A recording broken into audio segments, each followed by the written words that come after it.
Hello मेरे प्यारे बच्चों, कैसे हो? उम्मीद है बहुत ही अच्छे होंगे। तो चलिए आज हम इस वीडियो में कुछ नया करने वाले हैं। आज हम वीडियो को बहुत इंटरेस्टिंग बनाने वाले हैं क्योंकि क्वेश्चन ही कुछ इंटरेस्टिंग वाला है। तो चलिए पहले हम क्वेश्चन पर फोकस करते हैं, फिर हम क्वेश्चन को करने की शुरुआत करते हैं। अब ये जान लेते हैं कौन सा सवाल कौन सी क्लास के लिए है।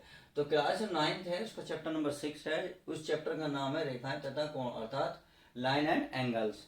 एक्सरसाइज 6.2 की क्वेश्चन नंबर है 6। अर्थात इससे पहले हमने क्वेश्चन नंबर 1 से लेकर 6 सारे कवर कर लिया। तो क्वेश्चन नंबर 6 पे फोकस करेंगे आज हम। अब इस क्वेश्चन को देखिए लंबा बहुत है, लेंथी बहुत है, बट डरने की जरूरत नहीं है। मैं इसको इतना इजी बना दूंगा, बहुत ही हद से ज्यादा। क्योंकि अगर हम इस क्वेश्चन को टुकड़े बाय टुकड़े पढ़ेंगे, अर्थात इतना पढ़ें फिर हम इतना पढ़ें फिर हम थोड़ा थोड़ा करके इस क्वेश्चन को सारा पढ़ेंगे तो सारा कवर हो जाएगा।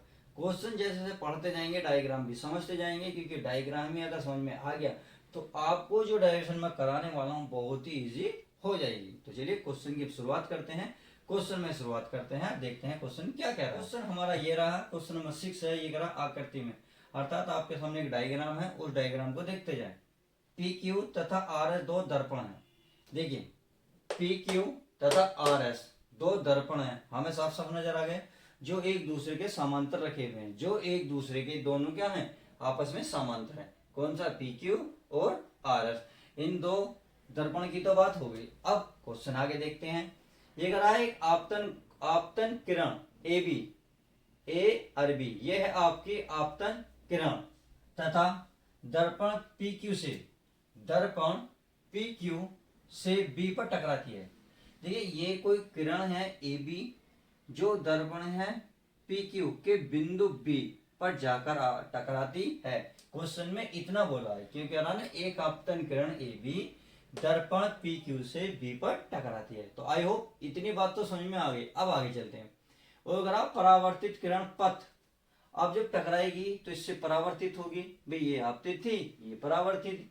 अब परावर्तित किरण पथ बी सी, अब ये जो इस पे जा रही है कौन सा पथ पर? बी और सी। बीसी पर चलकर दर्पण आर एस से बिंदु किससे टकराएगी? सी से। सी पर टकराती है, ये इसने बोला है।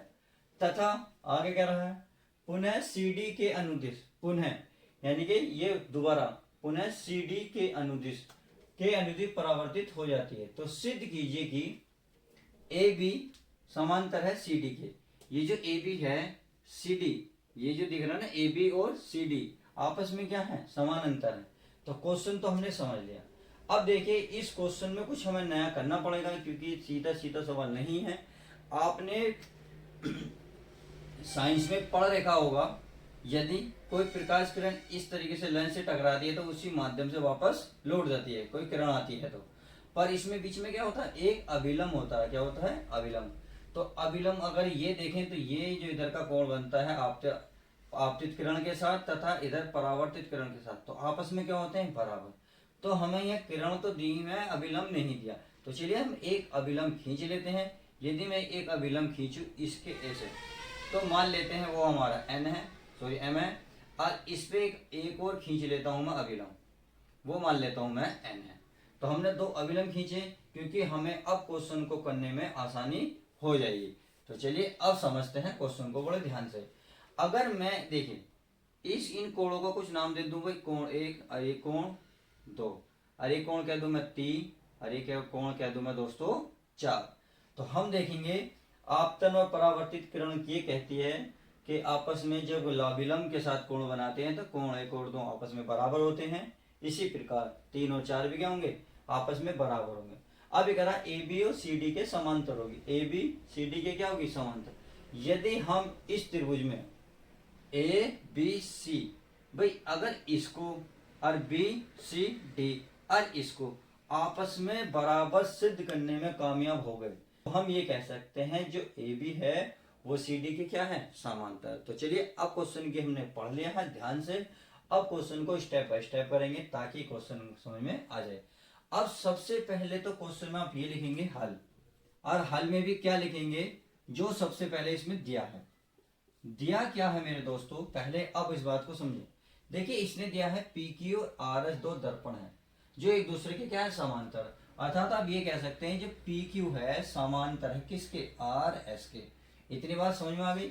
अब आगे और दिया है, ये कह रहा है आपतन किरण ए बी दर्पण पी क्यू से बी पर टकराती है। यानी कि क्या है, ए बी एक किरण है, कौन से पी क्यू टकराते हैं, तरफ परावर्तित किरण बी सी, ये भी क्या है, किरण है। ये हमें क्या है, किरण या दिया है, यह ज्ञात करना है। दिया में लिखेंगे क्योंकि हमें सब क्वेश्चन में दे रखा है भाई ए बी और क्या परावर्तिकरण बी सी, ये हमें सब कुछ दिया है। अच्छा, आगे अगर आपको सिद्ध होता है तो सिद्ध किया। अब ये करना हमें दोस्तों सिद्ध, तो लिखते हैं सिद्ध करना है।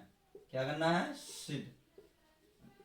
सिद्ध करने का मतलब है हमें सारा क्वेश्चन करने के बाद जो ये लाइन कह रहा हमें वो लानी है।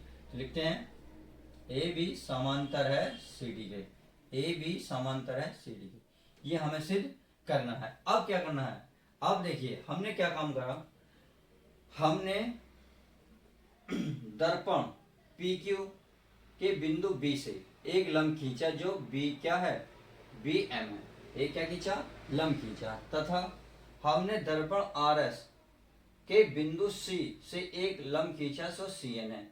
तो इसको क्या करा, हमने रचना करी है या खींचा है। तो चलिए इसे भी लिख लेते हैं। पी क्यू पर लंब है कौन सा, बी एम, तो पी क्यू पर लंब है बी एम या एम बी, बी एम। हमने एक काम ये करा, तथा एक क्या करा, आर एस के बिंदु या आर एस दर्पण आर से एक लंब खींचा सी एन, तो कोमा लगाएं, आर एस लंब खींचा हमने कौन सा, सी एन, ये खींचा है दोनों, ये क्योंकि दोनों रचना क्वेश्चन में दी नहीं है, ये कुछ रचना हमने करी है। तो चलिए अब आगे देखते हैं। अब भाई हमने अभी बताया था यदि इन दोनों के बीच जो बने कोण आपस में क्या होते हैं, बराबर। तो आप देख रहे होंगे ये किरण है, ये आपकी आपतित किरण है, ये परावर्तित किरण है। तो आपतित किरण और परावर्तित किरण के बीच बनने वाले कोण भी आपस में क्या होते हैं, बराबर होते हैं। तो चलिए मैं इसको लिख लेता हूँ भाई, कोण एक जो है कोण दो के क्या है, बराबर है। क्यों है, क्योंकि मैं एक और रीजन लिख देता हूँ भाई, आपतन कोण बराबर होंगे किसके, परावर्तन कोण के, परावर्तन कोण के। तो बात समझ में आई, हमने एक बराबर दो क्यों लिखा, क्योंकि ये लंब है, ये आपकी आपतित किरण है, ये परावर्तित किरण है, और आपतित परावर्तित किरण के बीच में विलंब होता है, इन दोनों के बीच बने कोण का आपस में क्या होते हैं, बराबर। तो मैंने रीजन भी लिखा है, कोण एक बराबर दो क्यों है। तो समझ में आया। अब इसे चाहो तो समीकरण एक कह दो, कह सकते हो। अब पुनः आप इसमें देखें, क्या ये भी तो यही है भाई, आर एस पर हमने लंब खींचा सी एन, तो ये क्या है, अब इसके लिए अब आपतित किरण, ये है परावर्तित किरण, क्योंकि परावर्तित हो जाती है टकराने के बाद, तो कोण तीन और कोण चार क्या होंगे, आपस में बराबर होंगे। तो लिख सकते हैं कोण तीन बराबर कोण चार, क्वेश्चन नंबर दो, नहीं सॉरी समीकरण दो, और बिल्कुल सेम यही हिंदी इसमें लिखेंगे।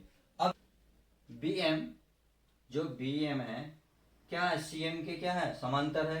देखिए एक बात और मैं बता दूं कि यदि दो समांतर रेखाओं के बीच दो या दो से ज्यादा जितने भी लंब खींचे जाएंगे वे भी आपस में समांतर होते हैं। जी हाँ, बिल्कुल मैंने सही बोला, ध्यान से सुनिए। यदि दो रेखाओं के बीच अनंत समांतर खींचे जाएं, भाई दो रेखाएं हैं उनके बीच क्या हो, अनंत लंब खींच दो, तो इनमें भी ये भी क्या होंगे, आपस में समांतर होंगे। तो आप ये कह सकते हैं बी एन, सो बी एम जो समांतर होगा किसके होगा, सी एन के, क्या होगा, सी एन के। तो लिख सकता हूं मैं, देखिए बी एम किसके समांतर है, कोई ये है सी एन के, सी एन के।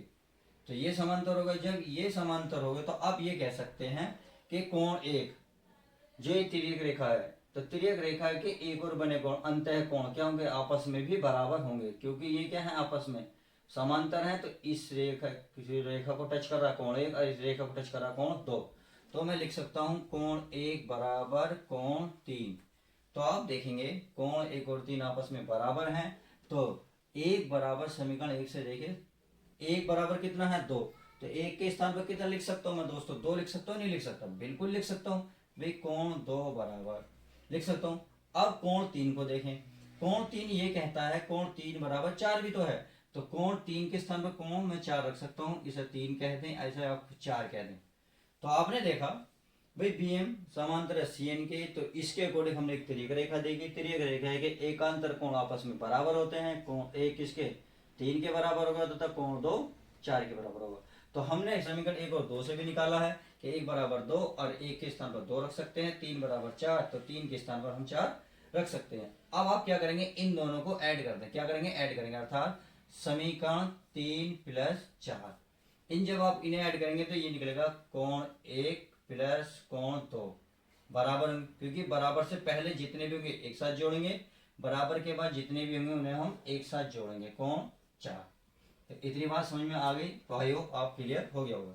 अब देख लेंगे कोण 1 और कोण 2 क्या है, आपस में बराबर है, कोण 3 और 4 आपस में जोड़ के बराबर है। तो कोण 1 और 2 को ध्यान से देखें भाई, कोण 1 और 2 ये सारा ही तो मिलकर बना है भाई, ये 2 है ये 1 है, अब टोटल जुड़ गया। और जुड़ने का मतलब है तो ये वाला जो ट्रायंगल बना ए बी सी, आपस में क्या हुआ, ये वाला कोण, अब सेम यही कि ये दोनों आपस में क्या टोटल जुड़ कर बना है, बी सी डी, ये टोटल जुड़ कर बना। तो आप ये कह सकते हैं कि ये आपस में क्या हुए, बराबर हुए। अब आप ये बात लिख सकते हैं कि ए बी सी कोण ए बी सी बराबर, इसमें क्या दिया है, इसमें दिया है कि कौन सा, बी सी डी, क्या बी सी डी, तो लिखते हैं बी सी डी कहाँ है, कोण बी सी डी आपस में क्या है, एकांतर है, क्योंकि हमने कोण को योग करके देख लिया, ये भी क्या होंगे, एकांतर होंगे। क्योंकि ये वाली, अब किरण अगर बड़ी वाली देखोगे तो ये वाला जो कोण है और ये वाला कोण आपस में क्या होंगे, बराबर होंगे। तो आप लिख सकते हैं ए बी सी बराबर होंगे बी सी डी, और क्या लिखेंगे, एकांतर, एकांतर कोण से, क्या लिखेंगे, एकांतर कोण से। तो हमने सिद्ध कर दिया कि त्रिभुज जो है या ट्रायंगल जो है वो लिख सकते हैं एंगल, ये आपस में क्या है, एकांतर कोण के अकॉर्डिंग बराबर है। तो आप अब ये कह सकते हैं कि जो ए बी है, जो ये ए बी है, ये सी डी के क्या है, समांतर, क्या है, सी डी के समांतर। तो आप एकांतर कोण होंगे और बाकी तो सब लिख ही सकते हैं, इसलिए यह आता है, अतः ए बी जो समांतर है किसके, सी डी के, किसके, सी डी के। तो आई होप अब आपके क्वेश्चन जो है 100% क्लियर हो गया होगा, क्योंकि मैंने कोशिश की है सरल भाषा में कम से कम समझाने की, कम से कम शब्दों में ज्यादा से ज्यादा समझाने की। तो आई होप आपको क्वेश्चन देखिए देखने में बड़ा था, बट ये क्वेश्चन जो है बहुत ही छोटा था। जैसे कि आप देखें कुछ ही लाइनों में, क्योंकि यहाँ तक तो लगभग क्वेश्चन ही दिया था, हमें तो कुछ लाइन ही लिखनी पड़ी और बाकी हमें कुछ भी नहीं करना पड़ा। तो चलिए आज हम इस वीडियो के लास्ट करते हैं, इस वीडियो में इतना ही। अब मिलते हैं आपको नेक्स्ट वीडियो के साथ।